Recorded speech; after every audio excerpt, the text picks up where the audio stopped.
What do you think should be, from a global perspective, what do you think the goal should be over the next 5 years for the world to achieve in terms of sustainability? We need more and more younger generation to participate in the big picture. It's their role. They have a lot at stake in the frame. Right from COP21, we have compliance architecture has been framed.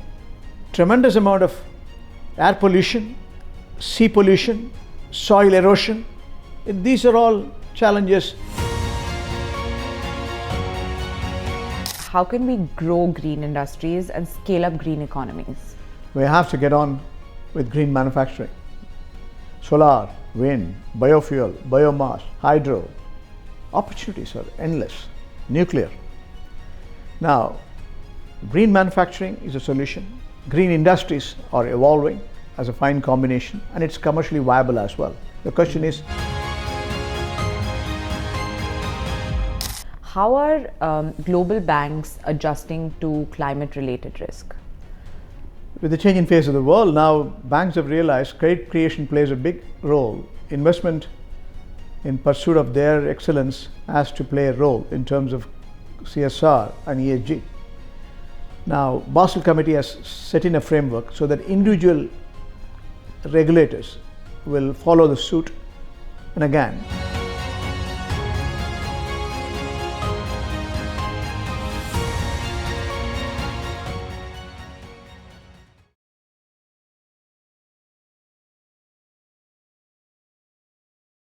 Welcome back to The Green Generation, where sustainability meets real-world change. Today, I'm thrilled to have Dr. R. Seetharaman, who is a leading voice in global sustainability and climate finance. And today, we're going to be unpacking everything from green industries, global banking, and to AI's growing role in management of climate risk. So buckle up, because this one's going to spark ideas, challenge assumptions, and maybe even change how you see the world. So let's get started. absolutely, it's my pleasure. Okay. So what are some of the biggest global sustainability developments that we've seen in the recent times? Well, plenty of changes. The new American administration has scaled down the commitment to green mission. Unfortunately, President Trump don't believe in global warming and climate change. So policy reorganization is a major change. Again, countries which are developing has to go through extraordinary set of challenges, changes, having made commitment in COP21 in 2015. They are committed for transition as well as net zero. So they have to reorganize the policies, procedures. Who is going to fund it? So again, the BRIC is questioning the wisdom in terms of funding commitments. COP29 has resulted in enormous amount of contentious issues in terms of funding. Over 4 trillion is required. Where is it going to come from? Who is going to fund it? That's a development. Social justice is really prominent. Every global citizen, irrespective of where you come from, you belong to this planet, and you are the co-owners of this planet. You have to make sure you get your dues as a global citizen. So climate justice, United Nations has referred to International Court of Justice. Now it's in the Hague Court. Plenty of challenges in terms of the reorganization towards renewables. There is a green inflation. That's procrastination. It involves economic momentum to slow down a bit. At the same time, long-term vision is more important. So conceptually, the challenges are very many, and the happenings are also very many. China is moving fast in the value chain, while America is slowing down. India is in the right direction. Their commitment, their accomplishments so far has been exemplary. They're targeting 500 gigawatt commitment by 2030. COP28 came with high commitment, renewables doubling in UAE, net zero commitment from the Gulf states where maximum per capita carbon emission. So these are all some of the examples of the developments, but we are also seeing Europe is marching ahead. They are putting carbon tax, and that is being questioned now. Again, deforestation, anti-deforestation are all happening within the global framework, predominantly in the Europe. So plenty of excitement and plenty of accomplishment, plenty of challenges. And now that we're talking about the accomplishments and everything that's happening, what do you think should be, from a global perspective, what do you think the goal should be over the next 5 years for the world to achieve in terms of sustainability? Next 5 years is going to be crucial. As I said, the children, the younger generation, the youth, we have to be conscious. We need more and more younger generation to participate in the big picture. It's their world. They have a lot at stake in the frame. Now, conceptually, next 5 years, whatever the commitment we have made, United Nations has spelled out, COP 28, 29, we have seen the reflection. Right from COP 21, we have compliance architecture has been framed. There is developing world, developed world, and again, transition, small islands, countries which are below the sea levels. We need to protect them. So, tremendous amount of air pollution, sea pollution, soil erosion. These are all challenges even emerging market has got. So we have to realize growth versus inflation is one aspect. Growth versus inflation, green inflation is another aspect. We have to be mindful. So next 5 years, transition commitment, we have to come to terms. Making sure you make economic adjustments in terms of economics. Both the monetary side as well as fiscal side has to come to terms in realigning it. We have to have commitment in terms of public-private partnership. We are seeing around the world, global banking is setting its new momentum in terms of risk management. Financial risk on account of climate risk is going to be a major factor. Institutions who are engaged in public finance have to map it. The disclosure principle has to come in. We are also seeing slowly but steadily phasing out the fossil fuels and commitment to renewables. If you look at a global space, still 87% is on the fossil fuels. Of course, one thing, renewables are overtaken in 2025, the coal. So, tremendous amount of initiatives are going to come, responsive initiative is going to come. In terms of trading, carbon trading is going to be a major phenomenon. Globally, people understand that there are countries who are committed for carbon trading framework, and they are also executing in terms of exchanges. Offsetting, carbon offsetting is coming up. Green investments are mushrooming, but we need to scale it up. Green bonds, green equities, again, green manufacturing has to come in. So, plenty of opportunities to redefine in the next 5 years to protect this planet. Okay, great. And now that we're talking about what we aim to achieve, the question is, do we not have enough funding when it comes to climate management, or rather why are wealthier countries asked to allocate or support funding for climate risk management? Good question. Why should the wealthier nation should partake in this contribution? Majority of the funding has to come from them. Who is wealthier today? G7, if you say. Where did the wealth came from? Industrialization. It started with the locomotive, then it moves to machine assembly, then it moved to, again, computer inventions, PCs and mainframes. Internet came in, Internet of Things. So if you look at the affluence and the carbon emission, look at numbers.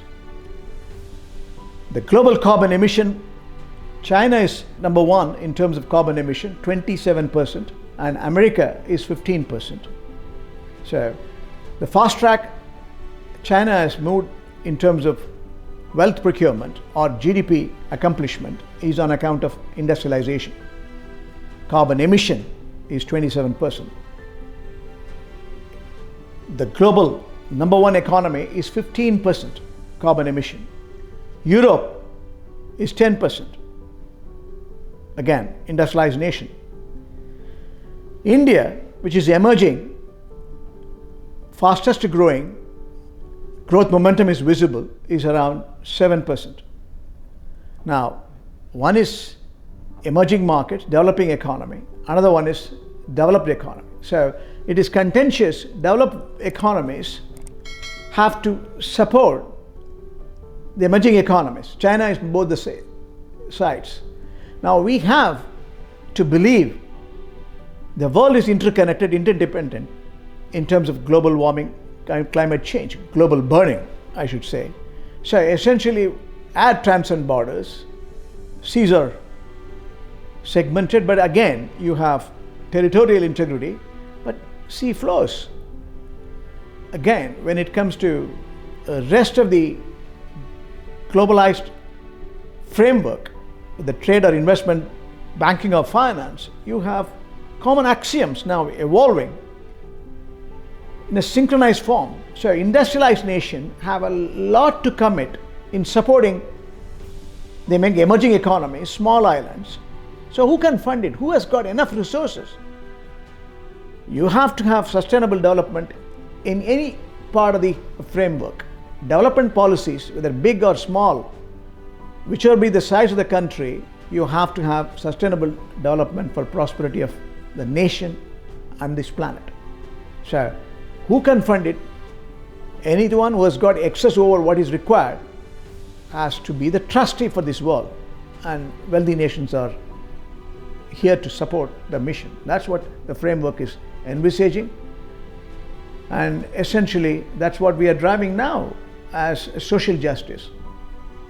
So now that we're talking about the funding, the other question is, how can we grow green industries and scale up green economies? We have to get on with green manufacturing. Solar, wind, biofuel, biomass, hydro. Opportunities are endless. Nuclear. Now, green manufacturing is a solution. Green industries are evolving as a fine combination, and it's commercially viable as well. The question is, short term, there is, in terms of funding challenges. Eventually, these are commercial models which are remunerative with a long-term commitment. So, social equity comes in. Return on investment is going to play a major role for long-term. Short-term, the incidence is always there, and that's the challenge. Now, carbon trading is a major opportunity. Carbon exchange, every country has to evolve in a universal framework, universal standards. Carbon offsetting, those who emit carbon, they have to necessarily make sure they reach net zero.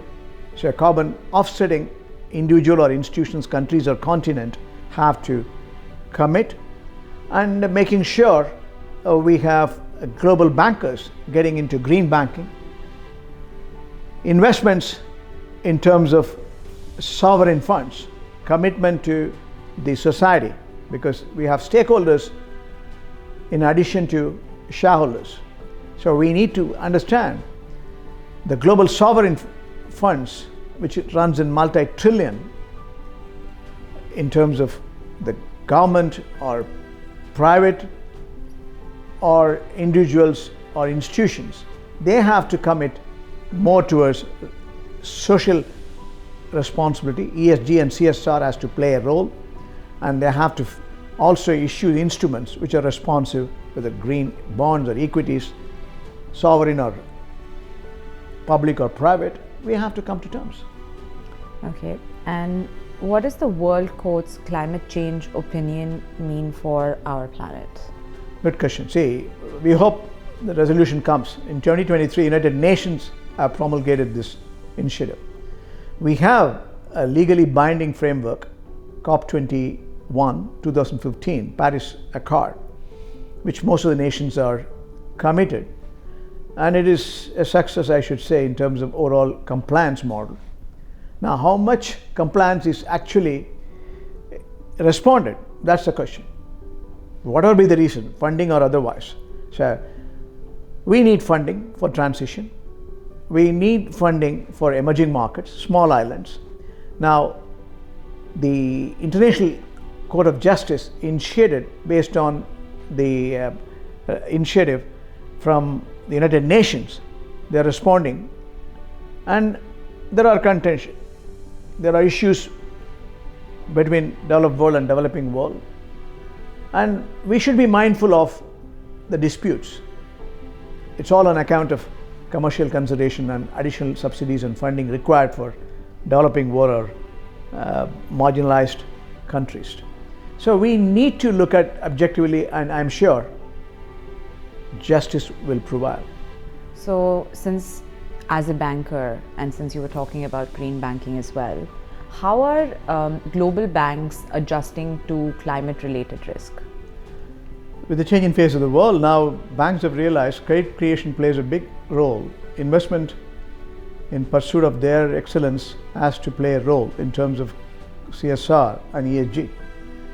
Basel, the global regulators, consultants, consultative participants have come to terms that the disclosure principle is important. Commitment to the universal framework in terms of global banking is important. Like we have capital rules redefined when the global financial crisis cropped up in 2008 and 9.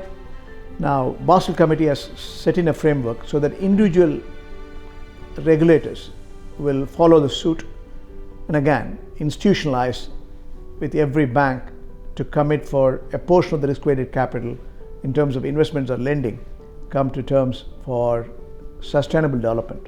And I think that's a welcome change. That's going to augment new opportunities in terms of commercial model with a long-term view. Okay, and talking about new opportunities, I think this one that I'm going to ask you about is the most exciting one. It's about Dubai's first air taxi. So I can't wait.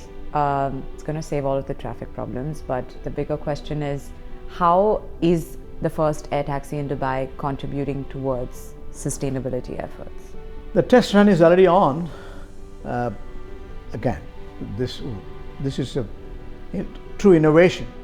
How to reduce the road traffic, go for vertiport air traffic, port to port. From airport to Palm Jumeirah takes 12 minutes as against 45 or 50 minutes. 360 kilometers speed, and you have electric mission, electric charger again. It can go up to 160 hours, the batteries can go. So it's elimination of traffic, reduction of the pollution in the road, and again, when it comes to aviation, it is electric. So all these measures are a contributor in substance, and it is going to be implemented from 2026. You have Department of Civil Aviation Dubai and Abu Dhabi has cleared it. Test run was a success. We are all waiting in the wings to see how it will reduce the road traffic. Okay. And this one I feel like is more individual, or what we can do sort of to contribute towards sustainability. So does reconnecting with nature really contribute towards sustainability? I know it helps with the consequences or the challenges that we face when it comes to the side effects of all of the global warming, climate change, and reconnecting with nature helps you mentally and physically. But does it actually contribute towards your efforts towards sustainability? Absolutely. See, individuals can add value. Reduction of carbon emission is not confined to only as a commitment to institutions, industries.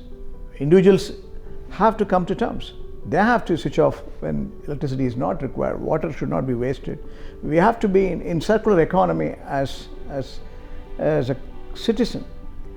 We have to reduce the usage of natural resources. We have to reuse wherever it is possible, recycle.